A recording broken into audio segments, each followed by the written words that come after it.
In case you didn't know, the 40 days from Elul 1 to Yom Kippur is the same 40 days that Moses went up to the mount to get the tablets. It's the same 40 days that Yeshua was in the wilderness. It's the same 40 days that Jonah spoke to Nineveh.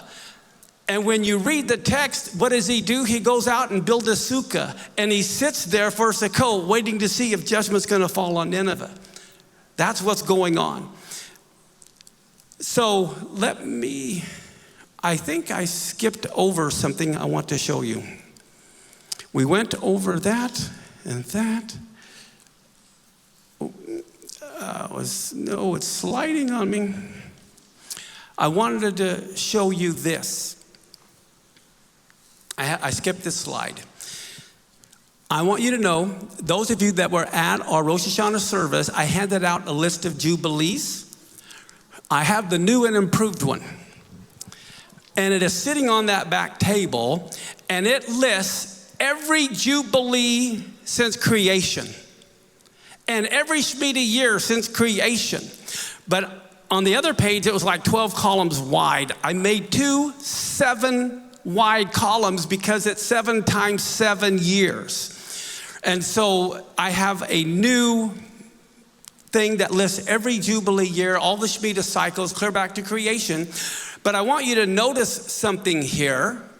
3757 is the biblical year when Messiah was born.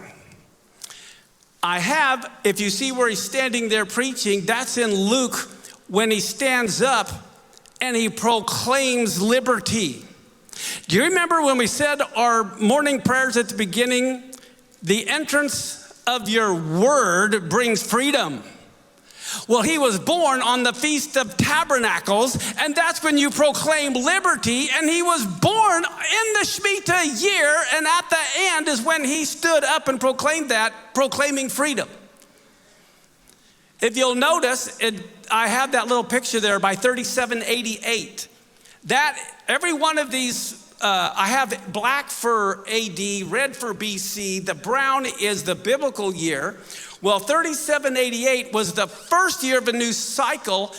The year before, 3787, was a Shemitah year. We know it because it's divisible by 7. And so here, this is when he stood up at the Feast of Tabernacles. The amazing thing is, if you look at the left to the yellow column, that's 49 years was the 77th Jubilee. Can you imagine that?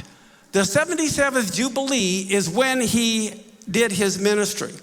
And I have at the very bottom by those eclipses, above it is 541. It was the 541st Shemitah, and the gematria in Hebrew of Israel is 541. And he came to the children of Israel. You can't make this stuff up.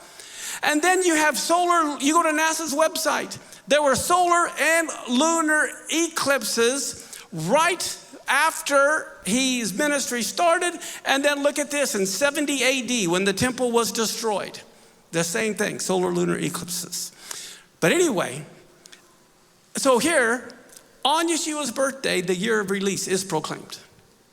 Only God can do this.